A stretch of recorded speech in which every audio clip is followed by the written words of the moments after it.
recording. There we go. Just checking. Yeah. Okay. And creating a farm in conjunction with a local community in the district of Siby, Mali, in which the two types of indigenous West African indigo will be the centerpiece for a permaculture model based around local food, medicine, and dye plants. This project hopes to contribute to the rebirth of fermented indigo dyeing in Mali and beyond, and represents his life's greatest project to date. So with no further ado, and God willing, no more technical challenges, I really want to introduce Aboubakar Fofana. Welcome, Aboubakar. Thank you. Hello, everyone. Thank you. I feel really impressed to see that all the people are joining this gathering or this talk. And thank you so much for your interest to what I'm doing, to my work, and your kind attention. And yes, so thank you, Kathy and Amy, for inviting me to be part of this, this talk. Yeah, and as Kathy said, I'm I have to say I'm a French Malian visual artist, and I'm in both those two different cultures. And sometimes I lost myself not knowing which one of them I'm part of really, or maybe I'm, so it's a bit complicated being, in between two different cultures like that. And what I can say is it's quite a riches to be part of, to be a double culture person. So the topics today is the indigo. And yes, of course, I would like to talk about indigo and also maybe talk beyond the blueness of indigo. And it's been a long journey for me. And what I have to say to start this conversation is that I've been introduced to indigo. I was 7 years old, and absolutely not as a dye stuff, but as a medicinal plant. I had a grandmother who was an herbalist who was using only natural resources to heal her patients, both their body and their spirit. And of course, we did not know when I was a child in this very remote place in Guinea, when I used to visit my grandmother, any pills like you can take now, because you can go to drugstore and buy pills. Everything she needed will be sourced in the nature. And at 7 years old, I met this one of these amazing plants, a green leaf.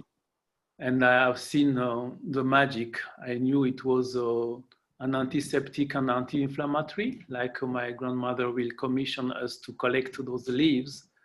But that day also, I've seen this magic, how from green leaves you can make blue colors. So that was a kind of magic for the 7 years old boy, green leaves making blue. And that's been the seeding in my mind.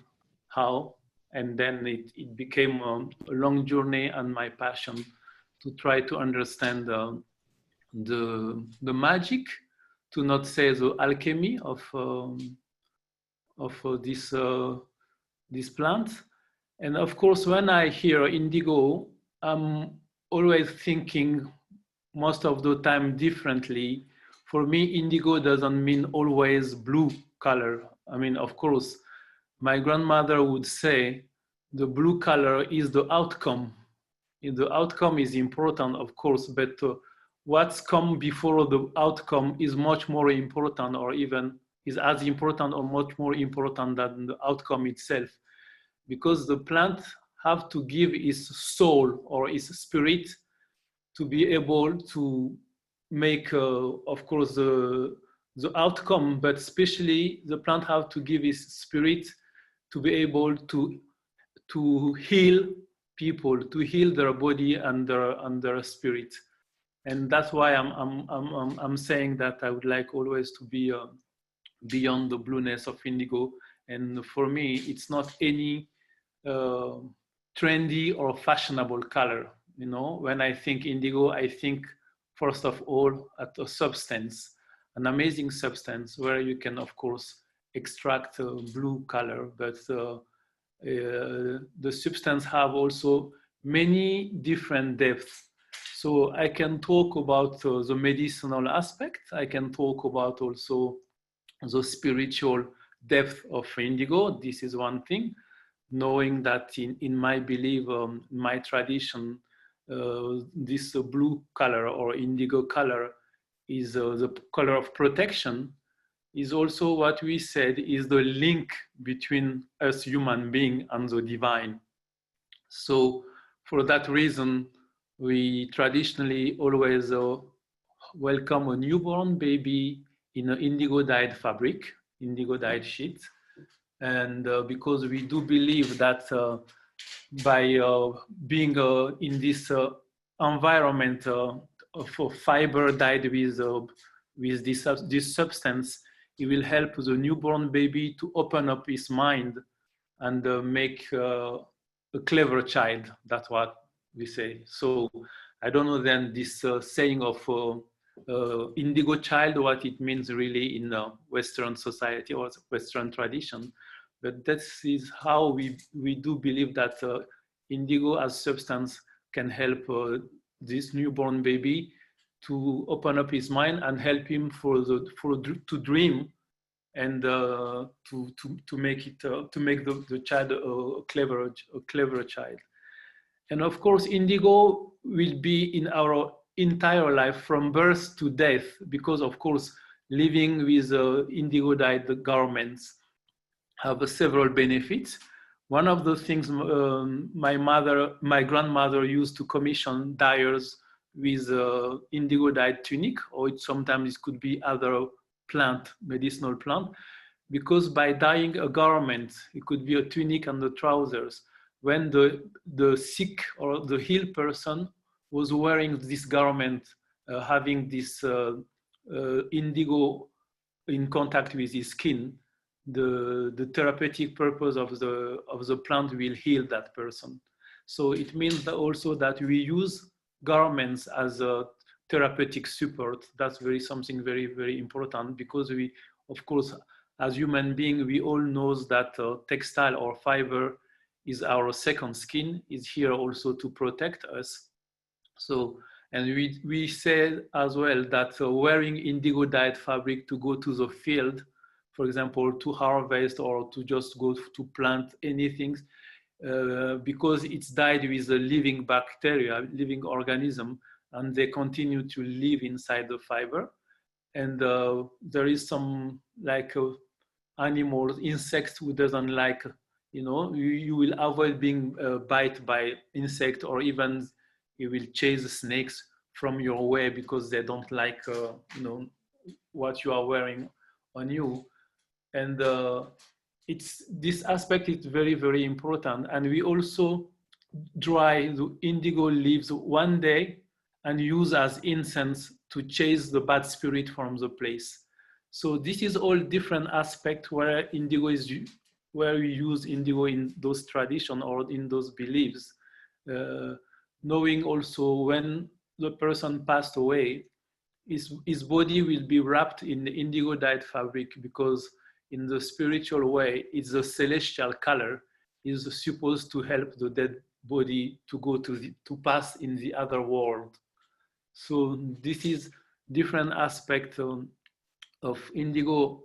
I would like to share with you. For that reason, I'm saying I want to talk beyond the blueness of indigo, and those aspects are very important to me as a visual artist. And also I can come to this, I would say maybe the political aspect.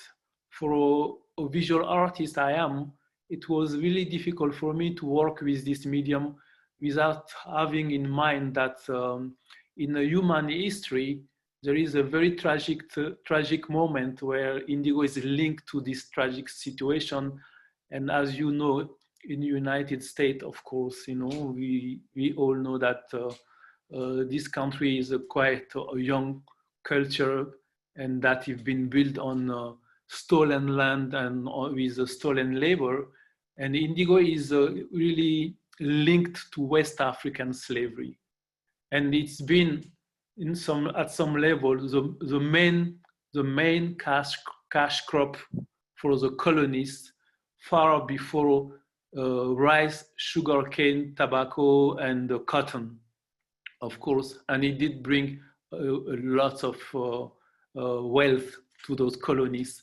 And of course, this is I'm talking about the exploitation of human being by other human being to build wealth, and without giving any salary.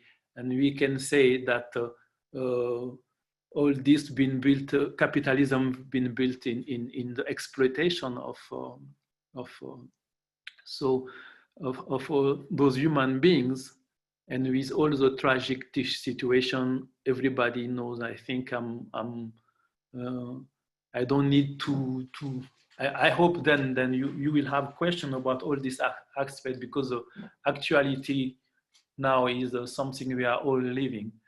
So maybe I can start showing you some of the pictures.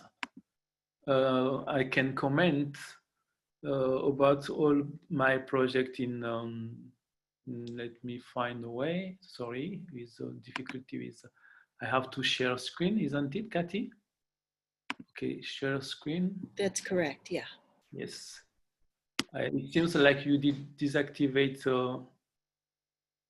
may I share the screen now? Share screen. No, I cannot share my screen. Okay, hold on, Aboubakar. We'll make sure that you are a co-host. There we go. All right, now you're a co-host. You should be able to. I should be able to share my screen. Yeah, sorry about that. All right. And here, can you now see? Yeah? Yes, yes. Okay, good.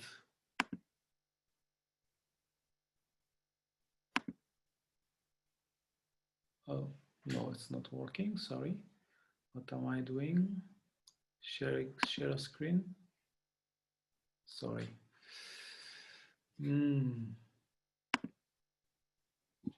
Aboubakar, so go to the presentation that you want to show and have that up on your desktop. Yeah. And then go to your share screen, and then it will show up. Okay. So I go to my presentation.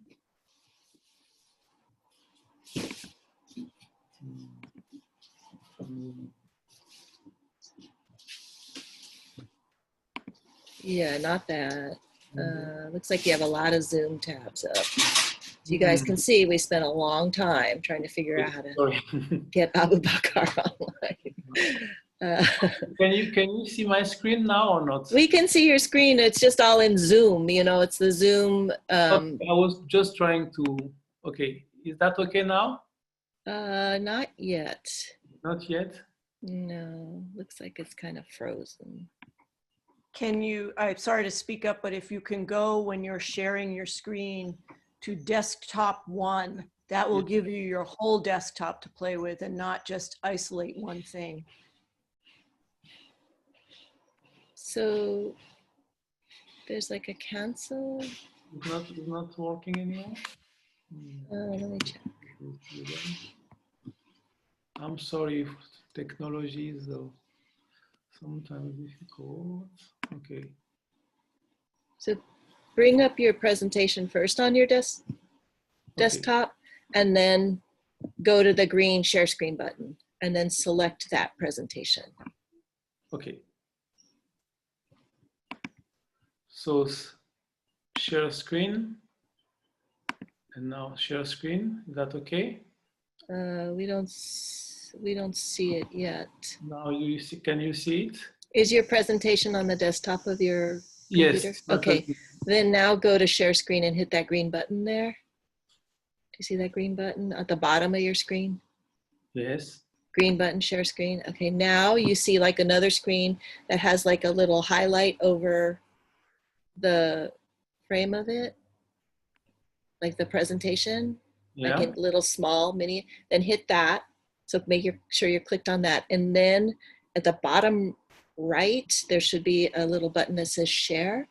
Yeah, share. Click that, and then we should be able to, there we go. Okay. Ta-da! Good job. Yeah, so I just wanted to make a full screen. I should succeed to make the full screen. Is that okay now? Parfait. Okay, good.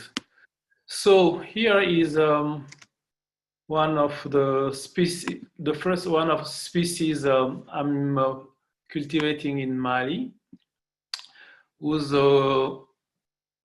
scientific name is Indigofera arrecta. And this is from Indigofera family, like Indigofera subfructicosa or Tinctoria or Australis. There is many Indigofera species and over 800 species. And on all these 800 species, we can find 600 species in African continent. But I'm farming now in my farm this species, Indigofera arrecta, and the Philenoptera, okay, let's see, Philenoptera Cyanescens, and you can see they are completely different species. And this is the one I've been introduced to indigo at my grandmother's village. It's an amazing, the Philenoptera is an amazing indigo tin contain. And you can see, oh God, what I'm doing again, it's not, sorry. And you can see how different is that, that plant from the previous one. And I want to go ahead, but it's not, I cannot change my image. Oh.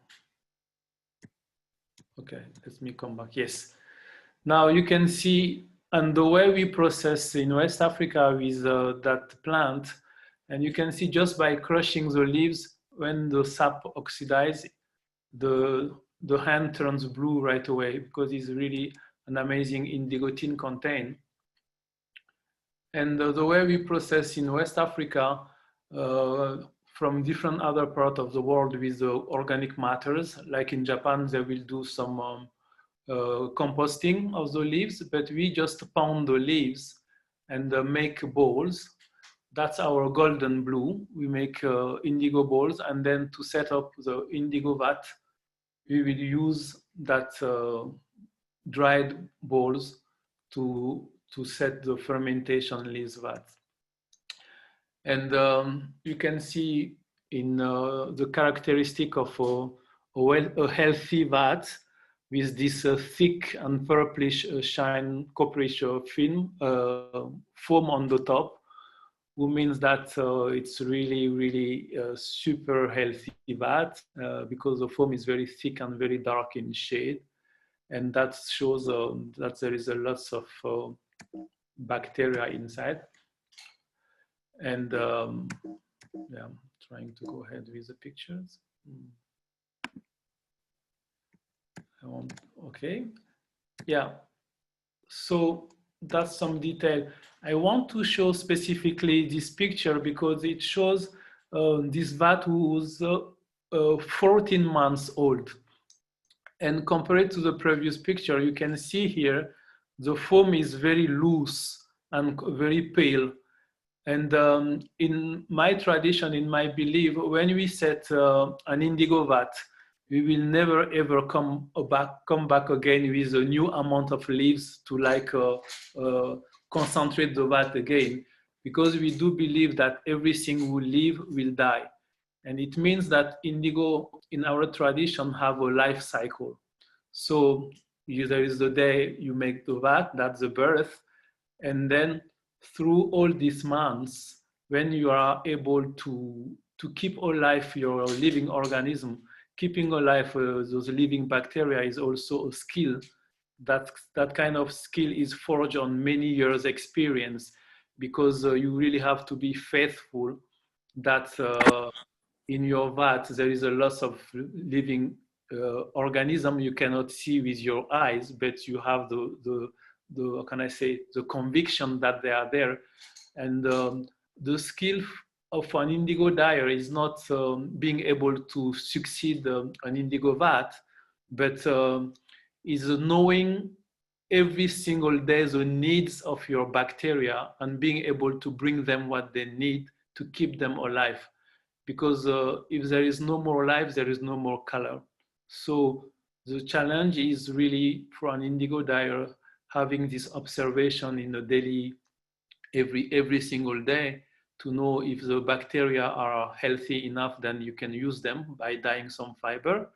And if also they are very healthy and you don't use them, they feel kind of frustrated. That's something I observe on my experience. And of course, if they are tired, you need also to feed the bacteria and let them rest 2-3 days to give them the time to regenerate. And of course, they have a specific diet. You can feed them with some, how can I say, some sweet, like the diet I'm using mostly in Mali is, we can use wheat bran porridge, also crushed date powders.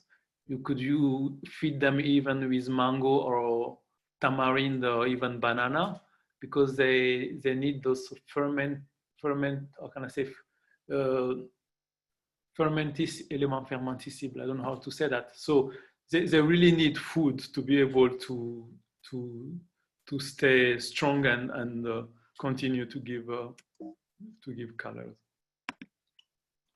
And that's one aspect very important. And then these vats, if I can show you after,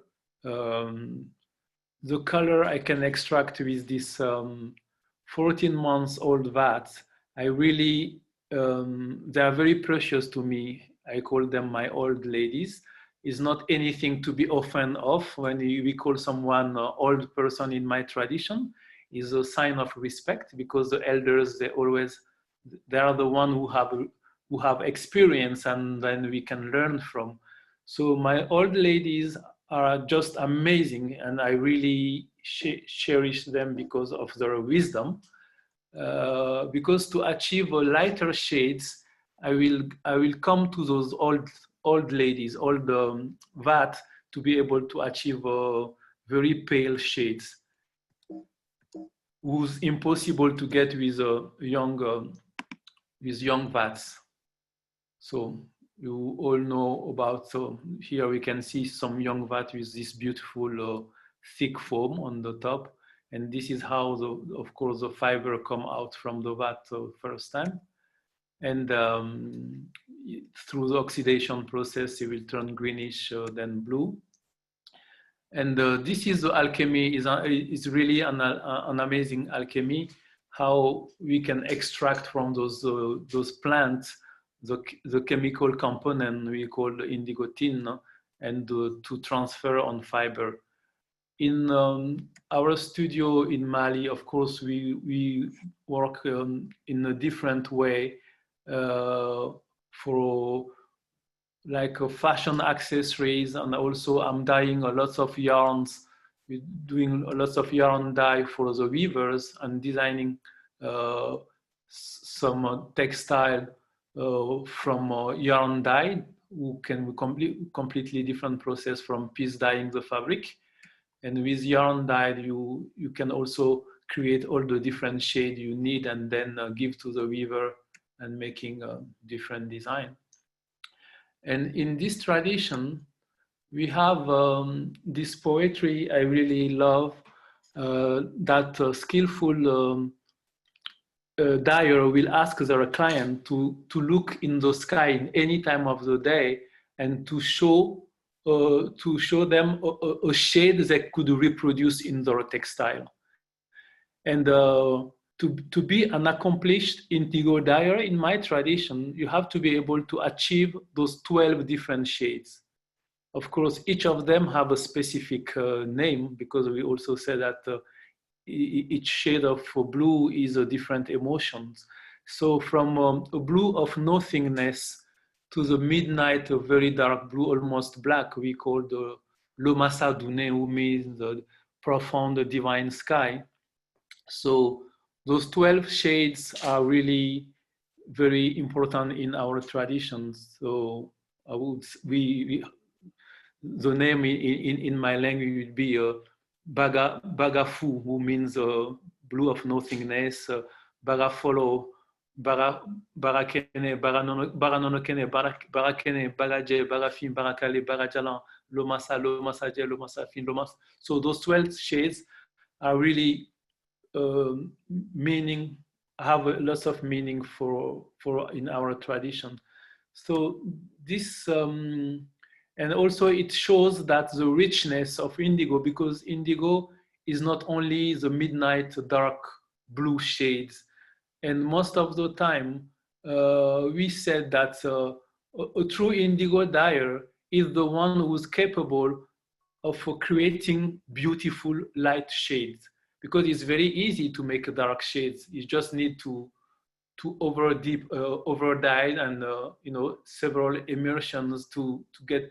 But creating a very pale light blue is really, really challenging, and it means that it's much more challenging to create a light indigo blue shade than a deep one. So, and yeah, this blue, I don't know if you can see it clearly on your screen, is the blue of nothingness. And from the vat I was showing you, who was 14 months old, this is 8 dips in that vat to get this blue of nothingness. And you know, the first 2 dips, you cannot even see if there is still any blue in the vat. After like 10 dips, you get to see this kind of blue of nothingness. And it's the time for the vat, like you come to its, at the end of its life cycle. And when it's the life cycle, then there is no more blue. We take all the liquid and everything inside and throw in the, take it back to the farm to feed the acidic soil. It means like we give back to the soil what we've been taken from him. So there is no waste. Everything is used, even a dead vat after 14 months beautiful life at this life cycle. It will restart a new life in the indigo field, or in the vegetable field. I don't know how to say. So, of course, we work on lots of fashion accessories, homewares. Those are crocheted hats from organic hand-spun cotton.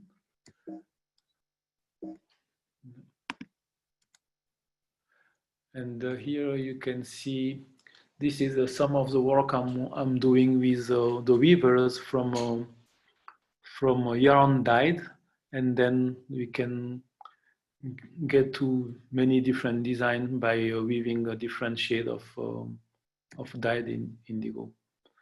So on ombre shawl, in linen ombre shawl, detail. And of course, indigo is really suits with any, I would say, resist technique, no matter if it's stitch resist or tie resist or clamp resist or wax resist, batik or flower paste resist. Because it's, you work with, how can I say, ambient temperature. So for some technique like batik, you won't destroy or melt your wax, because the temperature is like, I won't say room temperature, but it's a suitable temperature to not melt any wax. Some stitch resist on organic hand-spun cotton, narrow bands. Some collaboration with fashion designer.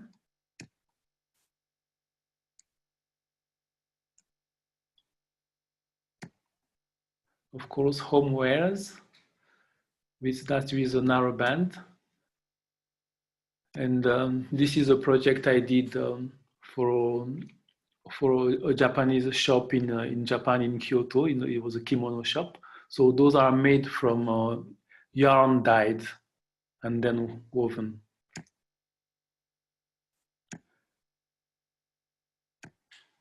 And of course, as I was saying, I'm a visual artist, so and also textile designer.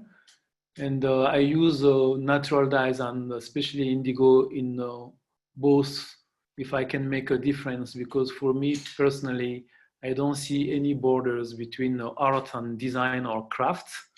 I feel all those person. I can say I'm an artist, I'm a craftsman, and I'm a designer. And this is some project I did also for Japan for as a kakemono, they call it hall hanging for tea ceremony rooms. And that was an interior design project with an interior designer, and it's been first displayed by the river Niger River in Mali.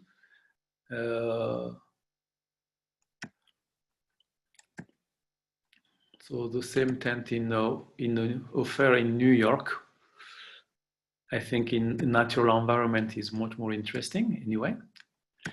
So yeah, and I'm also in my work doing lots of installation, always using indigo as medium as well.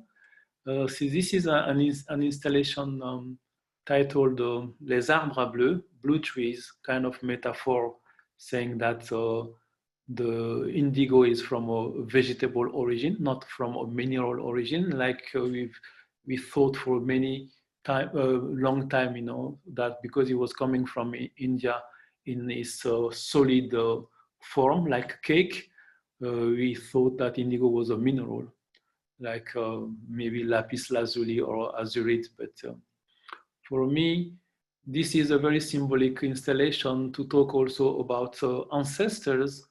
In my belief, trees are our ancestor.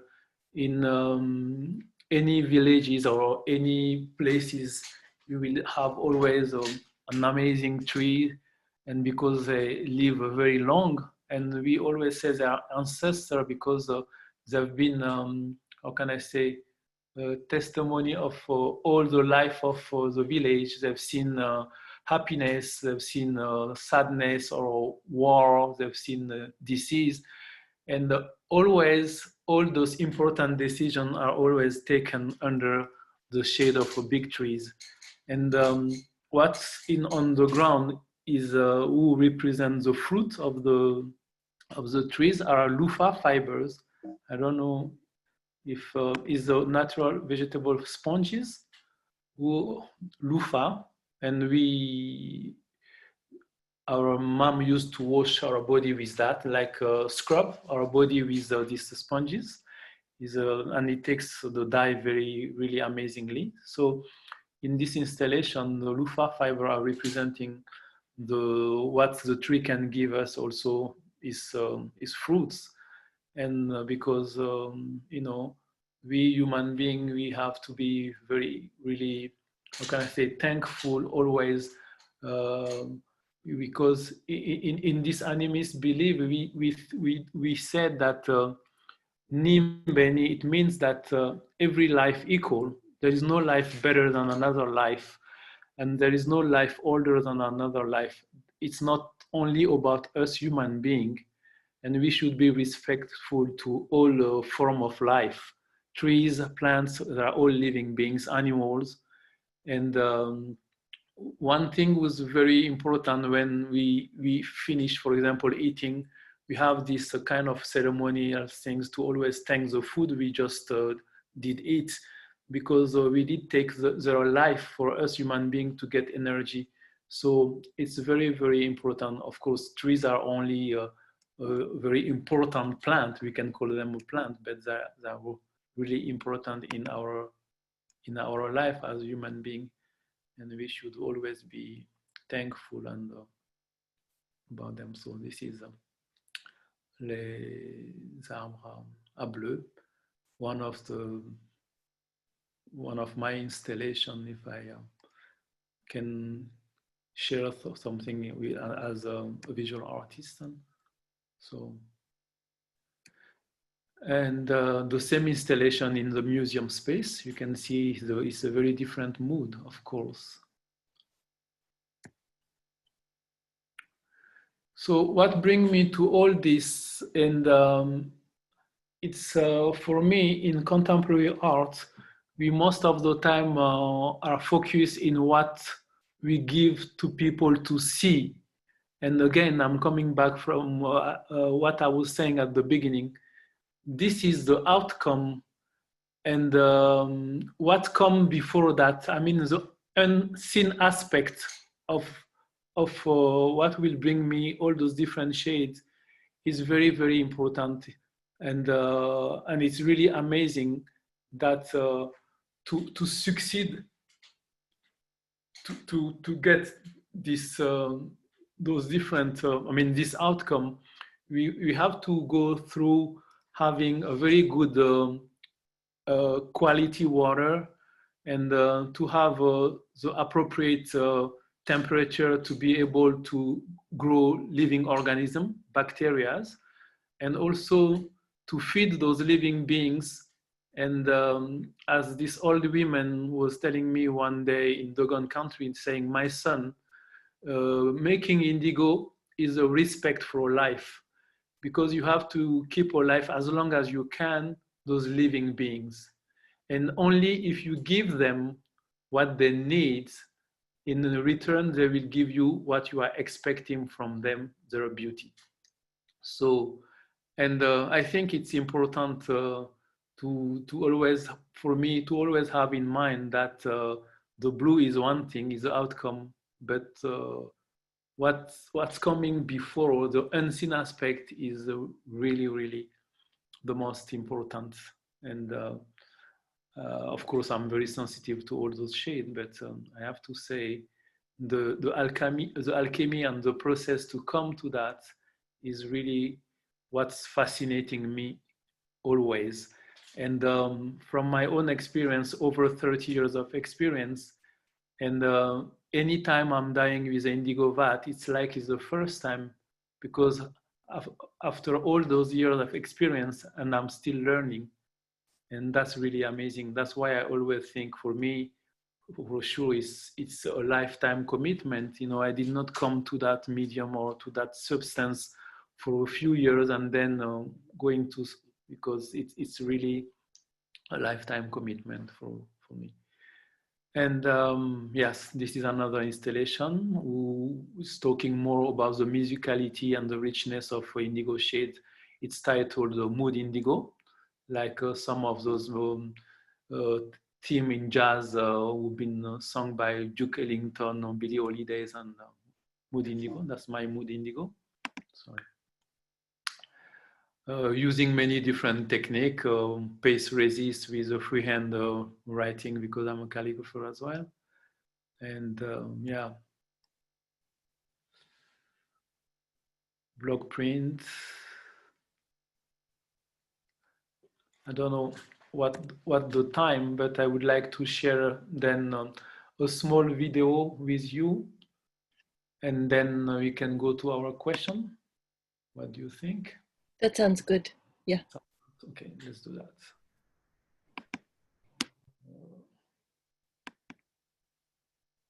Okay, now I'm opening my video. And then at the bottom there, Aboubakar, it says like optimize for video, and then share. Where? Do you have the? You're working now or not? Did you do your share screen? Yes, I have to do my share screen. So. Okay. My share screen.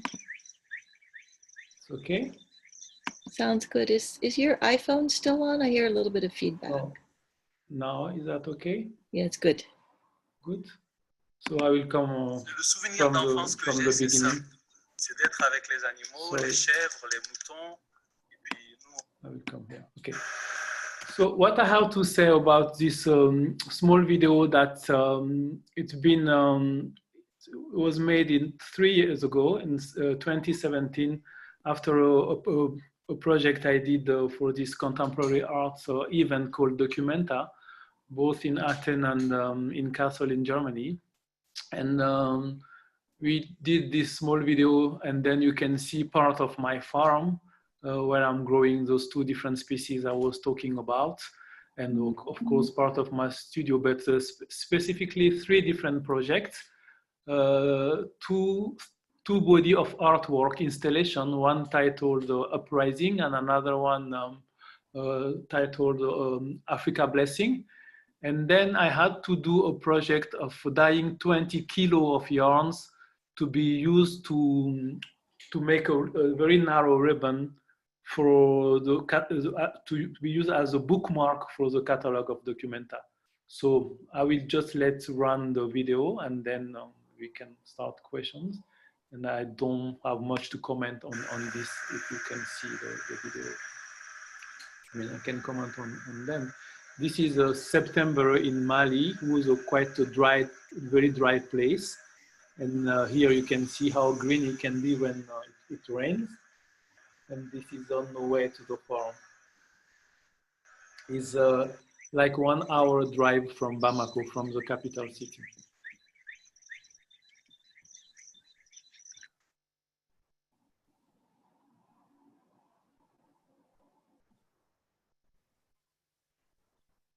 Le souvenir d'enfance que j'ai, c'est ça.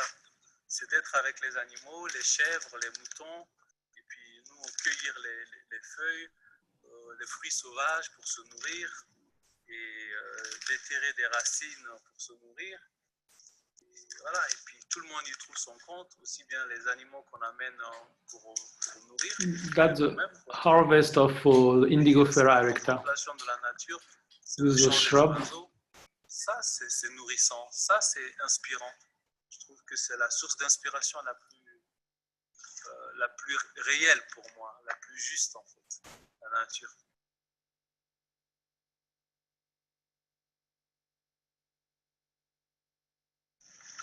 And this is a harvest of Philenoptera Cyanescens. We collect like tea. You can see.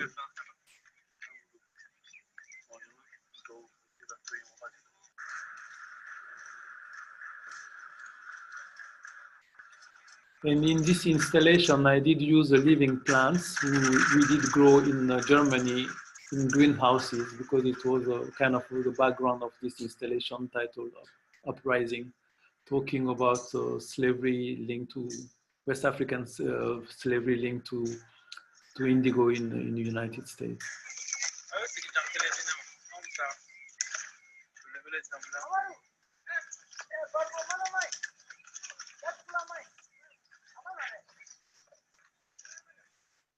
And to create the lightest shade for this installation, I did some fresh leaves dyeing in a reduction vat directly on the site of the farm.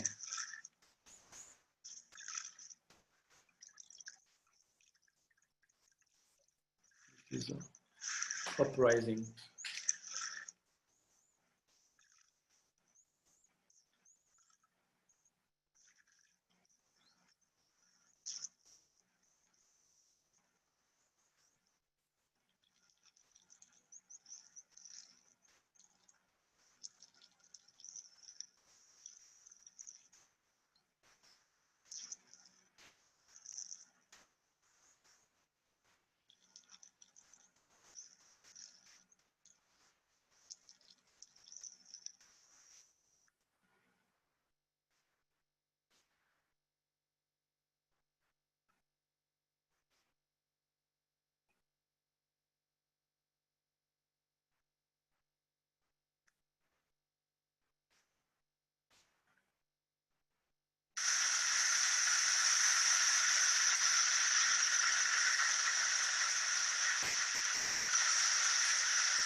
So that was a project of dyeing 20 kilo of mercerized cotton thread.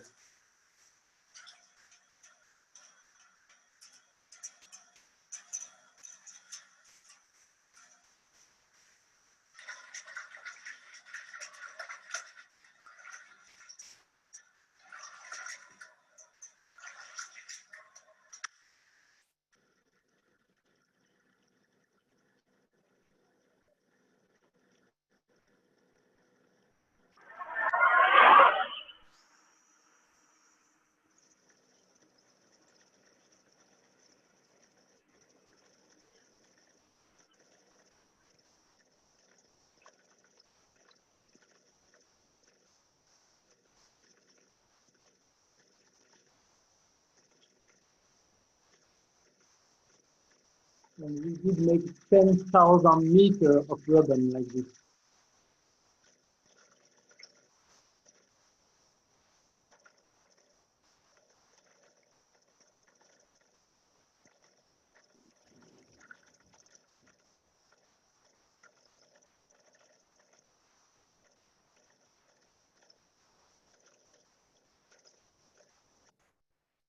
So that's the final, I would say, the book with this bookmark.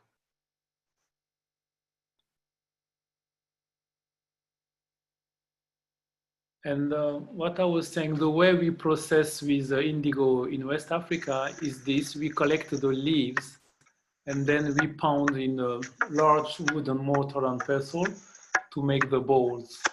And from the ball, then we work on the fermentation vats. You can see those very green leaves. As soon as you pound them and the sap oxidizes, and in a few minutes you get this amazing dark paste, and we make balls. So this is how we transform the.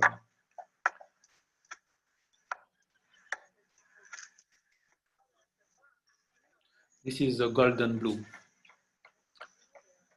the precious raw material. And the ratio for 1 kilo of dried ball is 10 kilo of fresh leaves. Barafu, barafolo, baranonokene, barakene, baraje, barafi, barakale, barajalan, lumasa, lumasaje, lumasafi, lumasaduni.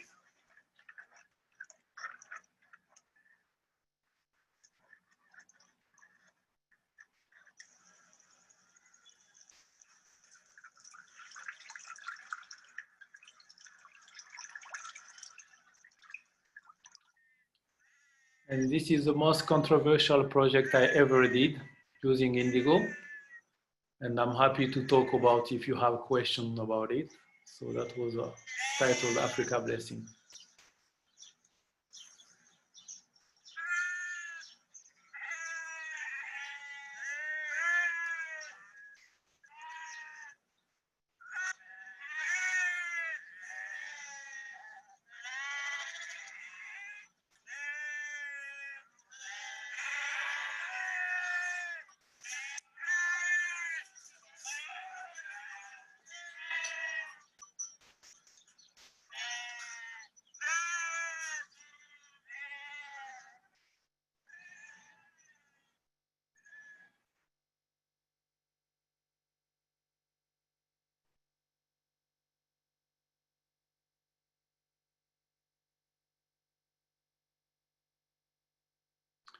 It's been done with the Athens University of Agriculture, who's in the middle of the city.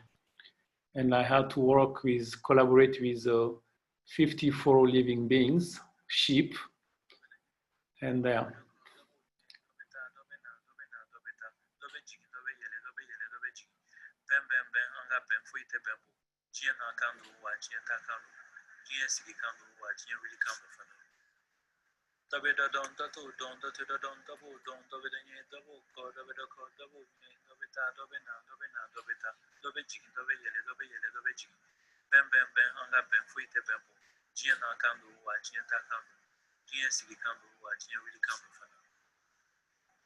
all right. Thank you for your attention.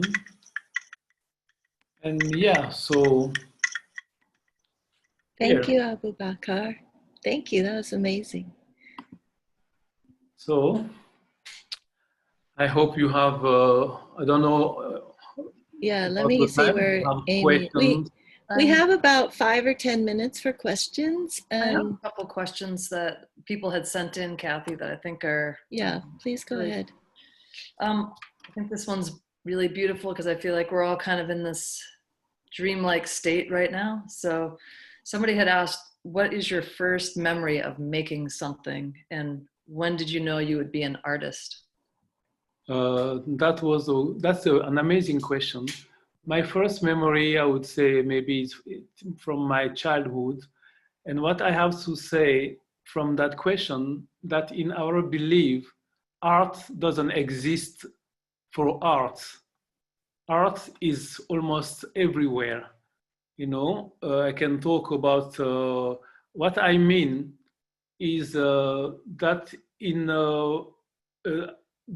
our thought, in our belief, art is not an object you make to put on the fireplace and to admire, you know.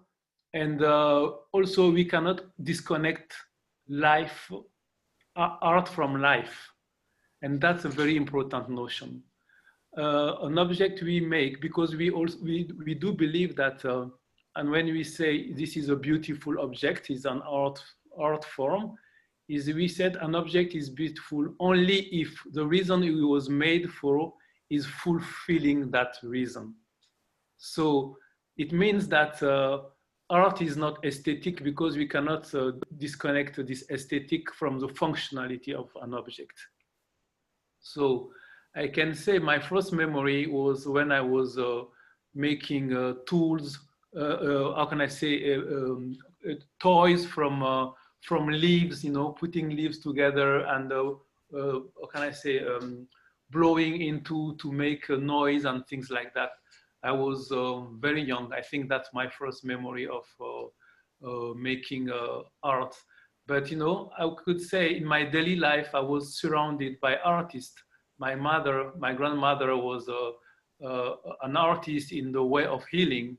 And my mother, when she was cooking, she would make an amazing meal and we will say, wow, my God, that was a flavor design. You know, that was an art form. And when there was putting herbs together to burn, to make incense, when you smell, oh, she said, oh my God, it smells so good. That's a fragrance design. That's a form of art. And when at night we was young, we had a storyteller who will come and tell a story. It was kind of an ephemeral art. It was poetry. You know, it was amazing. That was a form of art. I mean, from my childhood, I was surrounded by many forms of art. You know, some are very ephemeral, some. But yes, I think my first memory of art was maybe when I was, would say, 5, 6 years old. You know, playing and making stuff with my the group of kids, you know. So I don't know if I replied to your question, but no, I think that's great. Yeah. So somebody had written in, as a white person who has fallen in love with the beauty and the practice of natural dyes, I have also been fascinated by the history and the cultures from which these traditions have emerged. How can those of us who have come to this art more recently show respect for these cultures and avoid cultural appropriation? So, you know, that's we've been using, when we take the example of indigo, we've been using 6,000 before Christ. So it's an amazing. I can imagine at the beginning is an accident, and then the human genius did exploit that accident to make it what it is. And I feel connected to all those human beings before me when I'm setting an indigo vat and I'm working with. And I think, you know, it's a universal color. For me, as long as we are respectful in our way of, you know, I mean, we are behaving and we are respectful to the medium, to the process, I won't talk about any cultural appropriation, because in terms of sustainability, it's just amazing how I can continue, you know, I can pursuing a discipline who've been used by ancestors for so many centuries before me, you know. But what's important for me is this notion of working. When it comes to natural dyes, we are dealing with living colors. We are dealing, you know, as long as we could say that synthetic dyes are harmful for our body as human being. You know, when I said for my textile that is a therapeutic textile, people will most of the time say, okay, can you prove it scientifically? No, I cannot prove it scientifically. I'm not a scientific. But my ancestors have been using that for I won't say a decade, for centuries. And I do believe in the energy of all those plants. And one thing my grandmother was saying, she was always saying, our first medicine is the food. You know, our first medicine is what we are eating, is food. You know, and all those plants she was sourcing, we could eat, and we could, and because they have something, this energy inside, and I think the problem we have as a human being, we did so much exploit our natural environment, and finally we are just you know, contributing to our proper destruction, because we don't keep in mind that we are only a tiny part of this ecosystem, and that we are living in a living planet, and that we should be mindful and respectful. And you know, cultural appropriation for me come to the fact that people who have learned something and they did not put in practice what they have learned, and they use it to just monetize it, you know? So the problem for me is that what if you are teaching something who's wrong? So I would say practice it first, put it in practice, and then before you get to teach it. It happened to me in some of my workshops, where someone come when I ask what's your expectation from this workshop, and that person say, okay, I want to know everything, because next week I'm going to teach what I'm learning from you. So, you know, and yeah, I don't know if for me that most of the time, for when I can express myself that this is cultural appropriation, it comes for always people who are not mindful about the process they are learning. And of course, in our modern society, it's very easy to go on YouTube and to just download something, and they call it do it yourself. I don't know how do you say, and then people become expert in 3 days, you know, after 3 days of workshop or 1 week. So, you know, it's up to everyone to be mindful, I think. Mm-hmm. I think this one question, I'm going to dissect it a little bit, and it'll be our last question, Kathy. I just want to point out, I'm mindful of the time too. And thank you everybody for staying with us this long, because usually people start fading out, but we still have 321 people with us. So thank you so much, everybody. So this person was wondering, from your many years of indigo knowledge, experience, and hard work as an indigo grower, dyer, textile designer, what advice or insight do you give to other indigo growers and dyers? Maybe patience would be a lead piece on that. Of course, patience, dedication, and commitment. Yeah, that's those 3 words is, you know, I'm always saying that you really have to be, for me, is being faithful, you know, that's what I'm always saying. I'm faithful to when I get to that, you know, because nature is just amazing, you know, we would say nature is perfect, or almost perfect, you know, and we have everything as human being we need. You know, we can get in terms of resources from, but we have to be able to give back also, to be respectful, and yes, and the mindfulness and commitment and dedication, passion is one of the key, probably, you know. And I especially personally don't like when people call me indigo master. You know, I'm a very small being, you know, compared to those tiny bacteria. So, and they are much bigger than I am. And I'm really thankful always, you know, when I get to get their beauty. And so this is something, very important to always for me to keep in mind, that I'm an indigo addict. I'm not a master. I'm not I'm not an expert, but I'm just an indigo addict. Yeah. So when I introduce you to people or talk about, you know, more indigo master, it's he's an indigo addict. Yes, I'm an indigo addict. Yeah. Indigo addict and artist and designer. Yeah. So. Well, thank you so much. I know Kathy has some final words here, but this has been so beautiful and wonderful and worth the effort to make it all happen. Thank you so very much, everyone, for your time and for your presence and for your support and for everything. I feel really honored to have all of you. I can see only few images, but I cannot see everyone. I have like 14 pages I have to go through to be able to see all those amazing people. You are all amazing people, human beings, and I thank you so much for your attention and your interest for what I'm doing. Thank you so much. Thank you, Aboubakar. Thank you so much. It was really lovely.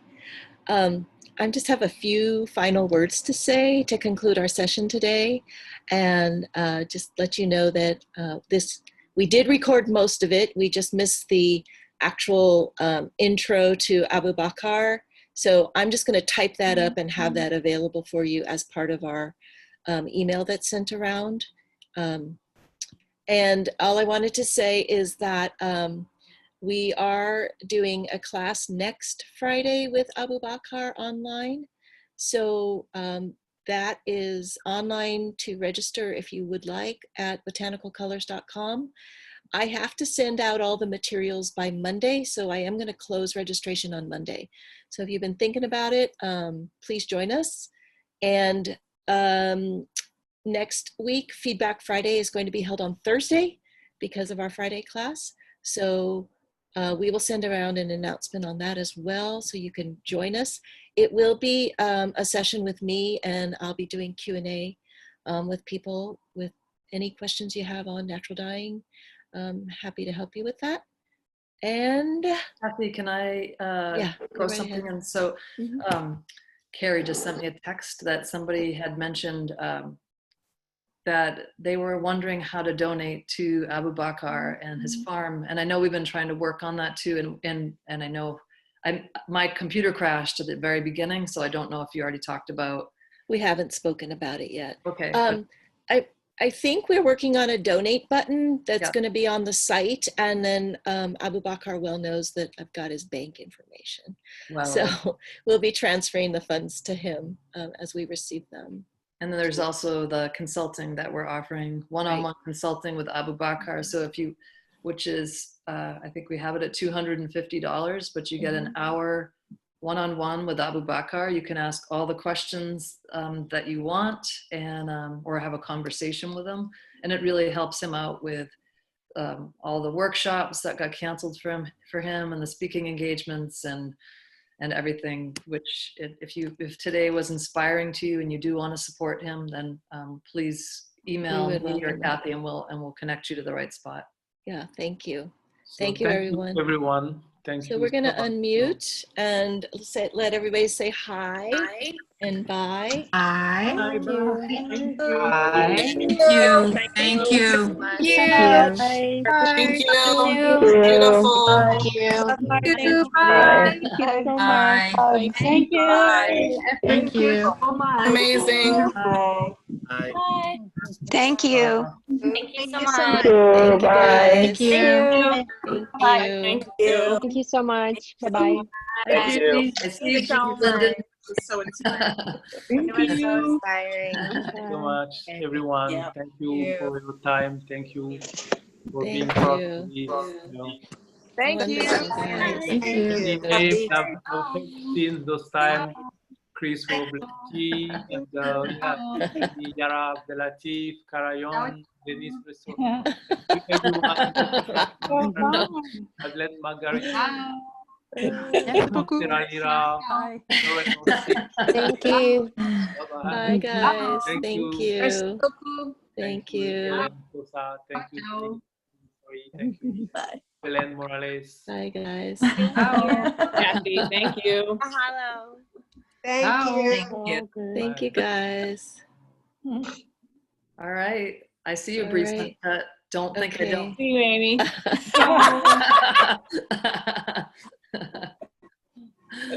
You guys are awesome. Thank you so much for Yeah. coming to this every week. Thank and you. Supporting everything. Wonderful day. You're so awesome. Thank you so much.